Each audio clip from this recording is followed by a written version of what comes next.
Isang insidente nga ang pupukaw sa natutulog na damdamin nitong si RJ dahil magpapahiwatig sa kanyang panaginip etong si Lynette na tila baga nasa alanganin siyang sitwasyon at hindi siya pwedeng hayaan na ikasal kay Carlos.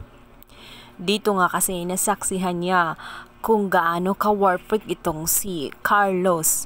Binubugbog niya ang naturang lalaki na nagsabi lang na napakaganda itong si Lynette. Dahil lang doon ay nagulantang ito sa selos. Ay naman nagkaroon ng pagkakataon na itakas nga ni RJ itong si Lynette.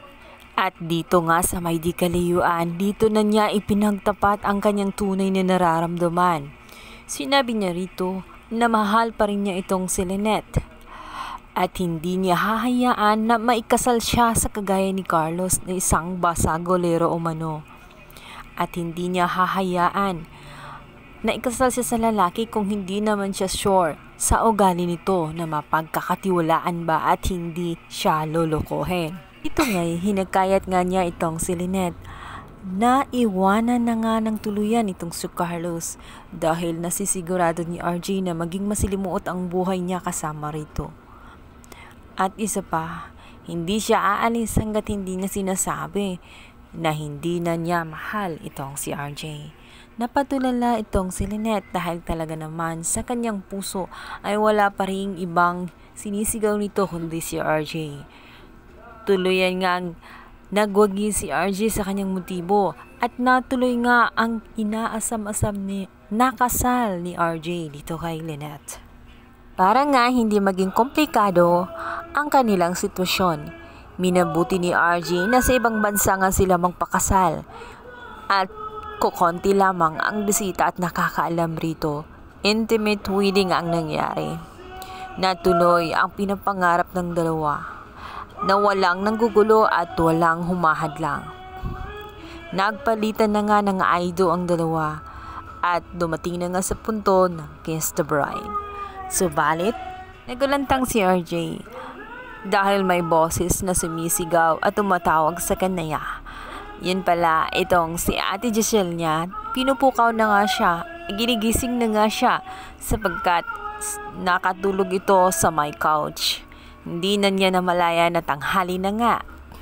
Pagkagising nitong si RJ, agad niyang hinahanap itong si Lynette dahil sa akala niya na totoo ang nangyayari. Subalit, nagising na lang siya sa katotohanan na panaginip lang pala ang lahat. Dito nga nakausap niya si Dr. Ray dahil sakto naman na dumalaw ito sa kanya. Tinanong pa nga niya ito kung hindi ba daw magagalit kapag nalalaman ni Moira na pumunta na naman siya sa bahay nila. Sinabi naman ni Dr. Ray na hindi naman hawak sa leeg nitong si Moira si Dr. Ray kahit na siya ang naging medical director. Kaya malaya siya kung saan man siya pumunta. Dito na nga naikwento ni RJ kay Dr. Ray ang tungkol sa kanyang panaginip. Dito nga ay kinasal nga siya kasama nga itong si Lynette. Kaya naman na-conclude nga ni Dr. Ray na hanggang ngayon ang sinisigaw ng kanyang puso ay walang duda na ito nga si Lynette. Dahil yun pa rin ang nasa kanyang isipan. Sabi ni Ray na dekada na nga ang mga lumipas na pinipigilan niya ang sinasabi nga nitong si RJ. Subalit nangingibabaw talaga kung ano ang laman ng kanyang puso. At ngayon nga daw na wala na sila ni Moira, nararapat daw na ipalam niya kay Lynette ang tunay na nilalaman ng kanyang damdamin. Di bali na daw kung ano ang sasabihin ni Lynette o ano ang maging desisyon ni Lynette, at least alam na ni Lynette ang totoo. Samantala, ito ngang si Moira ay dumating na nga sa kanya ang document para sa annulment na pinapapirmahan nitong si RJ. Kaya naman, agad niyang pinuntahan itong si RJ dahil hindi siya makakapayag na mawala siya ng tuluyan sa buhay ni RJ at maging ang kanyang anak na si Zoe ay mawawalan din. Dito ngay nakiusap siya at nagmamakaawa na huwag ituloy ang naturang annulment alang-alang daw kay Zoe. Subalit iginiit ni RJ na after ng ginawa niya ay wala nang saysay para magsama pa silang dalawa at hindi umano niya idadamay ang pangalan ni Zoe dahil kahit hindi sila kasal ay hindi niya papabayaan itong si Zoe at hindi siya mawawala ng benefits bilang isang tanyag. Ngunit si Moira ay desperada. Sinabi niya dito kay RJ na ang totoo daw kaya siya napunta doon ay para makipag-deal sa kanya.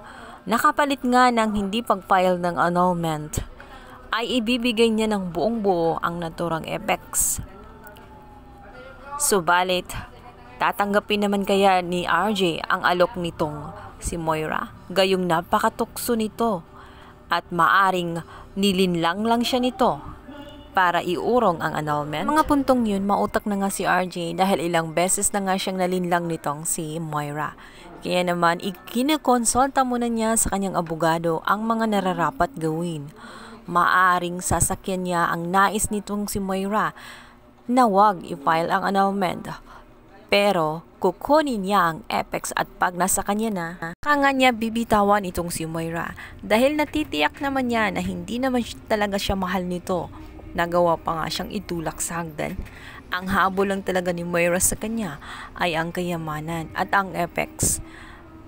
Samantala, nakapag-isip-isip nga itong si Lolo Pepe at sinabi niya dito kay Giselle na gagawin niya ang lahat-lahat. Matulungan nga lang itong si Obeng na mabawing muli ang Apex at mapaayos ng tuluyan ang kanyang buhay. At kapag nangyari na daw yun, ay aasikasuhin naman daw niya ang buhay nitong si Giselle. Kaya nagulat si Giselle sa mga winika ng kanyang ama at sinabi niya rito wala namang dapat ayusin sa kanyang buhay dahil sa palagay niya nasa ayos naman daw ang kanyang sarili. Meron kayang nalalaman pa itong si Lolo Pepe na hindi alam nitong si Giselle tungkol sa kanyang buhay? Kung kaya meron pa kayang kulang na dapat ay dumating sa kanya para tuluyang maayos ang kanyang buhay? Abangan! Thank you for watching. Please don't forget to like and subscribe. Thank you guys!